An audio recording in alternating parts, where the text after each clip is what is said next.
Mirad, hoy hemos hecho la porra del día ya, entre todos los colegas. La mitad hemos apostado de que va a haber alguien, después de este follón, que va a dimitir. Alguien, da igual, quien sea, alguien que va a dimitir. Y hemos apostado, pero no dinero, porque si no habría que tributar. Hemos apostado habas. Y la otra mitad, en la que yo me incluyo, he apostado que no va a dimitir nadie, ni nadie sabe ser responsable de nada de lo que ha pasado.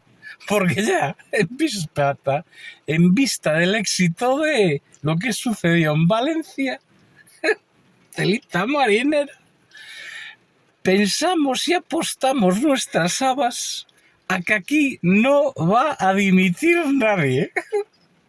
Espero ganar esta apuesta. Yo pienso que sí. ¿Vosotros qué apostáis? Ponedlo ahí en los comentarios.